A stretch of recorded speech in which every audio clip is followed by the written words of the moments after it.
दूसरी बात, अगर आप कहते हैं बिल पास होने का, तो अपना रिकॉर्ड ही देख लीजिए, यूपीए 2 का रिकॉर्ड देख लीजिए कि 17 बिल कितने कितने डिस्कशन के बाद पास हुआ। कभी कभी आपने उस पर गौर फिक्र किया है कमेंट करने से पहले कि वो सफल साहब?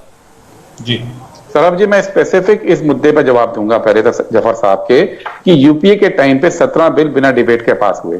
जफर साहब को शायद मालूम नहीं है, जफर साहब ये 17 के 17 बिल पहले स्टैंडिंग कमेटी के पास गए थे, और ये 17 बिल वो है जो बीजेपी की सहमति से बिना डिबेट के पास हुए थे, क्योंकि ये बिल बहुत मामूली ऐसे बिल थे जिसमें सभी पार्टियों की सहमति थी कि इस पर डिबेट मत कराइए, इसको 5 मिनट में पास कराइए। एक भी बिल, क्योंकि मैं उस पीरियड में वहां था, एक भी बिल ऐसा नहीं है जिसमें बीजेपी ने विरोध किया हो और वो बिना डिबेट के पास हुआ हो। लेकिन बीजेपी के टाइम पे जो बिना डिबेट के पास हो रहे हैं वो विपक्ष के विरोध के बावजूद पास हो रहे हैं, वो सहमति वाले बिल नहीं है। दो चीजों को अलग अलग मत कीजिए। बहुत सारे बिल ऐसे होते हैं जिसमें कॉमा फुल स्टॉप का बदलाव होता है किसी कानून के अंदर, वो आते हैं, उस पर डिबेट सारे मिलकर नहीं करते हैं। आप उसको एग्जाम्पल बना के अपने ऐसा नहीं है, लेकिन सर जब आपको जरूरत थी तब आपने भी रोड रोलिंग किया पार्लियामेंट में। वो आंध्र प्रदेश के बंटवारे का बिल था, आंध्र प्रदेश के बंटवारे के बिल पर आपके सांसद ने पेपर स्प्रे पार्लियामेंट के अंदर चलाया था, 2 सांसद हॉस्पिटलाइज हो गए थे।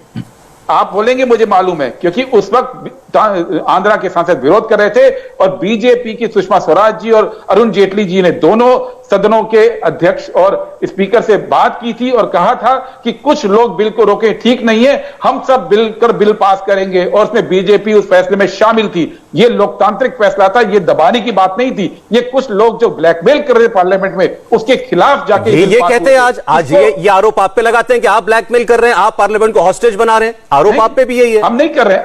अगर सौरभ जी इन्होंने कृषि कानून ढंग से डिबेट करके पास कराने की कोशिश की होती तो आज इनको विड्रॉ ना करना पड़ता। हमें कुछ बोलने की जरूरत नहीं है, पूरा देश देख रहा है, पूरा देश देख रहा है। ना स्टैंडिंग कमेटी ने, बिल की स्टडी नहीं होती है, बिना स्टडी के बिना डिबेट के बिल पास करते हैं। यूपी के टाइम में एक भी बिल बिना स्टडी के पास नहीं हुआ है। एक बिल का नाम बता दीजिए, मैं चैलेंज देता हूं। अच्छा ठीक है, मैं एक बार माधव जी को भी चर्चा में लिया, बहुत देर से आप लोगों को सुन रहे हो।